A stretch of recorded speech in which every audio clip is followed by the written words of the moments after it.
Tugas UAS mata kuliah Pendidikan Patriotisme Kampus Universitas 17 Agustus 1945 Surabaya dengan dosen pengampu Bapak Edi Wahyudi, SH, MSI. Halo, perkenalkan kami dari kelompok 24. Dalam video ini kami akan menjelaskan tentang ancaman integrasi nasional, baik ancaman militer maupun non-militer. Indonesia merupakan negara dengan kepulauan terbesar di dunia, sehingga Indonesia memiliki keanekaragaman suku bangsa, bahasa, adat istiadat, dan sebagainya yang menjadi keunggulan kita sebagai bangsa Indonesia. Selain itu, Indonesia juga memiliki pesona alam yang indah dan unik. Posisi silang negara Indonesia bukan hanya pada aspek wilayahnya saja, namun juga pada aspek ideologi, sistem ekonomi, dan kebudayaannya. Posisi silang tersebut merupakan sebuah kebanggaan tersendiri untuk negara Indonesia, namun hal itu juga dapat menjadi ancaman bagi integrasi nasional bangsa Indonesia. Ancaman tersebut bisa berasal dari luar ataupun dari dalam negeri itu sendiri. Ancaman terhadap integrasi nasional tersebut ada yang bersifat militer dan non-militer. Ancaman militer. Untuk ancaman militer, yang pertama, ancaman militer memiliki dan merupakan ancaman yang menggunakan kekuatan bersenjata. Ancaman ini dapat membahayakan kedaulatan negara, keutuhan wilayah, dan keselamatan segenap bangsanya. Pada beberapa contoh untuk ancaman militer, yang pertama ada agresi atau invasi. Invasi adalah aksi militer di mana angkatan bersenjata suatu negara memasuki daerah yang dikuasai oleh suatu negara lain dengan tujuan menguasai daerah tersebut atau mengubah pemerintahan yang berkuasa. Yang kedua ada spionase. Spionase adalah suatu praktik pengintaian mata-matai untuk mengumpulkan informasi mengenai sebuah organisasi atau lembaga yang dianggap rahasia tanpa mendapatkan izin dari pemilik yang sah dari informasi tersebut. Untuk yang ketiga, pemberontakan bersenjata adalah ancaman yang timbul dan dilakukan oleh pihak-pihak tertentu di dalam negeri, tetapi tidak menutup kemungkinan pemberontakan bersenjata tersebut didukung oleh kekuatan asing, baik secara terbuka maupun secara tertutup. Yang keempat ada pelanggaran wilayah. Penyalahgunaan atau mengeksploitasi di suatu lingkup wilayah di mana suatu negara tidak memiliki hak atau berada di luar garis batas negaranya sampai melanggar batas wilayah negara lain. Yang kelima ada aksi terorisme. Untuk aksi terorisme adalah perbuatan melawan hukum atau tindakan yang mengandung ancaman dengan kekerasan atau paksaan terhadap individu atau hak milik untuk memaksa atau mengintimidasi pemerintah atau masyarakat dengan tujuan politik, agama, atau ideologi.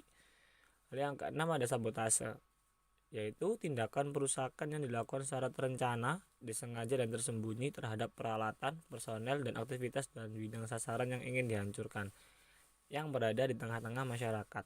Kehancuran terus menimbulkan efek psikologis yang cukup besar. Yang ketujuh ada gerakan separatis, ditunjukkan pada tindakan seseorang atau sekelompok orang atau komunitas yang berada dalam satu kesatuan besar yang hendak memisahkan diri atau keluar dari komunitas atau kesatuan besar itu dengan maksud berdiri sendiri sebagai negara atau bangsa merdeka. Contoh ancaman non-militer. 1.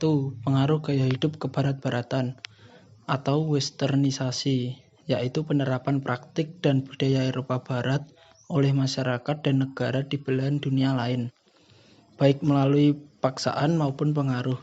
Westernisasi menjangkau sebagian besar dunia sebagai bagian dari proses kolonialisme dan terus menjadi fenomena budaya yang signifikan sebagai akibat globalisasi.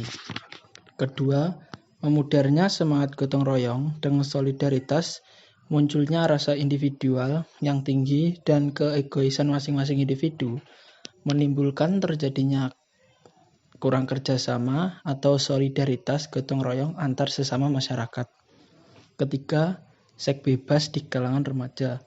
Seks bebas merupakan kebiasaan melakukan hubungan seksual secara bebas dilakukan oleh mereka yang menentang atau merasa enggan jika diri mereka terikat dalam suatu pernikahan yang suci.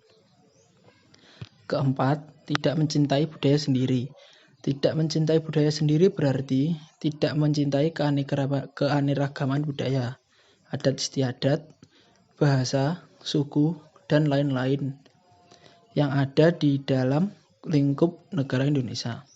Justru mereka lebih memilih kebudayaan asing yang berlawanan dengan budaya Indonesia. 5. Tidak menggunakan produk dalam negeri.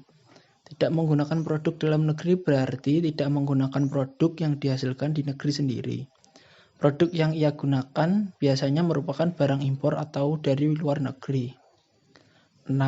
Bersikap hedonisme dan individualisme, yaitu suatu hal yang dikaitkan dengan sifat boros, gemar menghambur-hamburkan uang, serta hanya akan berpikir tentang kebahagiaan dunia saja.